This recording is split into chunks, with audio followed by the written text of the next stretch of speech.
30 lettres virtuelles rédigées chaque jour du mois de novembre. C'est le défi littéraire que s'est lancé le Nyonnais. Marlo Carlène, bonjour, merci d'être avec nous. Alors ce projet, comment est-ce qu'il est né? Il est né de l'envie de faire quelque chose du mois de novembre qui est normalement un peu oisif au niveau créativité, production. J'avais envie de mettre un challenge pour donner une discipline dans l'écriture, puis après de pouvoir le partager aussi sur les réseaux et puis d'offrir quelque chose de culturel aussi en ces moments, quoi. Ouais, alors c'est la première fois que tu fais lire tes textes à un public. Pourquoi ce passage? Je me dis qu'il fallait bien le faire une fois. Et puis c'était aussi une manière de soutenir un peu ce challenge que je m'étais donné pour pas que je sois tout seul dans mon coin et puis que je puisse perdre la motivation. Là, j'ai des retours, des gens qui me lisent. Donc ça me force aussi tous les jours à continuer et puis à pas me démoraliser, quoi. Ouais, parce que ça devient long, c'est ça? Oui.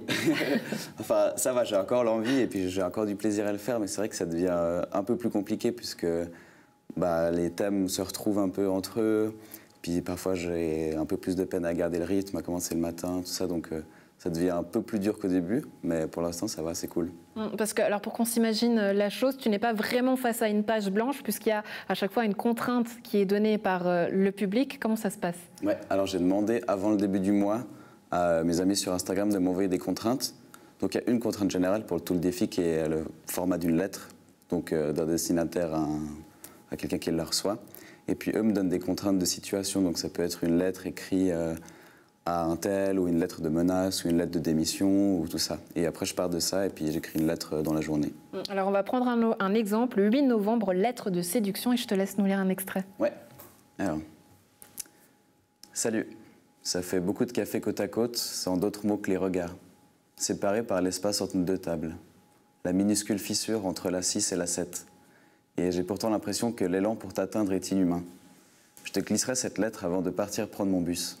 À la fin de la lecture, je serai déjà loin. Je ne nous fuis pas. Je ne voudrais simplement pas te mettre dans l'embarras et t'imposer ma présence. Je voudrais t'inviter lundi, rapprocher les tables et une fois, boire ce café ensemble. Je ne voulais pas attendre plus longtemps. J'ai découvert cet endroit il y a plusieurs mois. Je cherchais un café simple, où les bruits de porcelaine se mélangent au brouhaha des discussions. Je voulais écrire là où les histoires naissent, ces lieux de prétexte, pour prendre son temps, pour laisser une oreille curieuse s'immiscer dans la vie des gens, pour discuter sans la rigidité des rues et des horaires, pour rompre, se dire je t'aime, se regarder, ces lieux de chapitres, de projets. J'ai aimé ce café pour ça, une simplicité à boisson unique, sans fioriture pour se laisser décorer par les discussions, sans l'urgence de faire tourner les clients. J'en ai fait une habitude avant même d'être remarqué. Alors on voit finalement les gens sont assez demandeurs de quelque chose de romantique. Oui, ouais, je pense que c'est le format lettre qui crée ça, qui demande. Et puis c'est aussi moi qui ai tendance à tourner les thèmes généralement en histoire romantique et d'amoureuse, parce que c'est un thème qui me parle bien et que j'aime bien écrire. C'était un peu ta fibre sensible finalement qui est mise là à nu, c'est ça? Ouais, c'est ça. Et c'est aussi ce qui faisait peur au début, c'était de dévoiler un peu des aspects fragiles, de fragilité ou de sensibilité. Mais j'ai remarqué que plus les lettres sont honnêtes et puis à nu, et plus les gens sont contents de les lire alors. Parce qu'ils s'y reconnaissent aussi forcément, j'ai l'impression. Et c'est un projet que tu partages avec d'autres auteurs, car là on a écrit une. Oui. C'était la volonté de partager ça avec d'autres écrivains. Oui, c'est ça, ouais. C'était la volonté de pouvoir partager ça, donner des contraintes à d'autres écrivains qui puissent aussi intégrer le projet. Et il y avait aussi une volonté, en le mettant sur les réseaux, que des gens qui me suivent sur Instagram, qui lisent ça, qui reçoivent les contraintes en même temps que moi, puissent aussi à côté écrire. Je sais que certains ont utilisé les contraintes que je tirais le soir pour écrire pour eux-mêmes le lendemain.